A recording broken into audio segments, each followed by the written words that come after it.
One of the common tasks that I'm asked to do when I'm creating advertising or marketing materials is take this girl and move her to the right because we need the ad copy to appear here on the left. Well, that's a lot easier said than done. However, a few versions ago, underneath the spot healing brush, Adobe added this content-aware move tool. In fact, it was the last version. With the content-aware move tool, I can make a very rough selection of the girl by just clicking and dragging.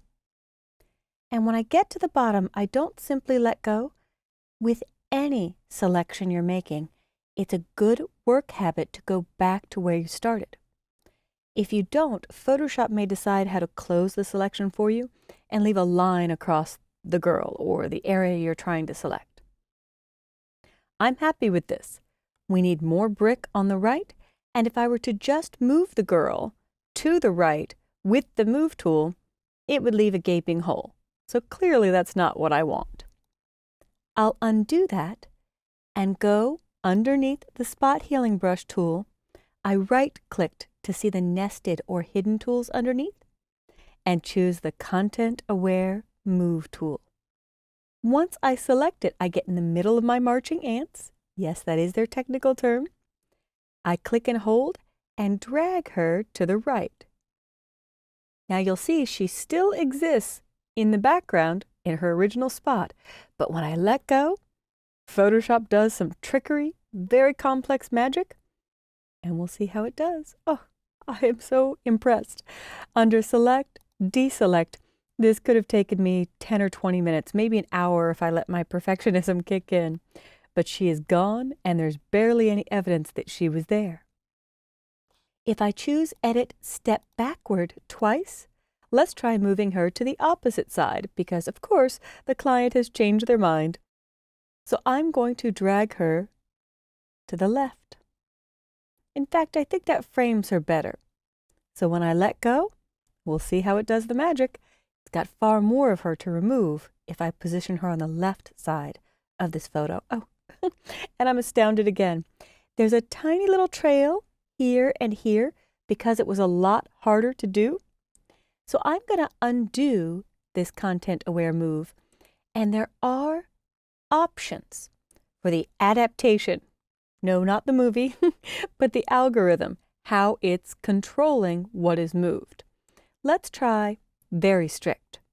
Medium is kind of the in-between. I'll drag it over to the left again, let go, and if it doesn't do better, I may try very loose. It did better, not part of the shirt, but I am seeing some trails of hair. So undo. I love this example because it really lets you see what the adaptation does. So let's try very loose. And I'll let go. And it's thinking. I spend far less of my life watching progress bars, but I still unfortunately have to watch them. So at this point, it looks like most of the algorithms aren't going to do a great job, and see how much of her we ended up losing? So I will do undo, and I'll try the last one, strict, and if there's trails or remnants, I'll show you how to get rid of those portions. And adaptation is really how carefully is it measuring the edge, how much of the subject or object you selected is it keeping. There's still a little bit of hair and a little bit of arm, but underneath the spot healing brush tool was content aware move. They're in the same family. So I'm going to go back to spot healing brush and note to self, this tool won't work outside the selection area. Whenever you select a subject and you have the marching ants, only the inside of that selection can be affected in most cases.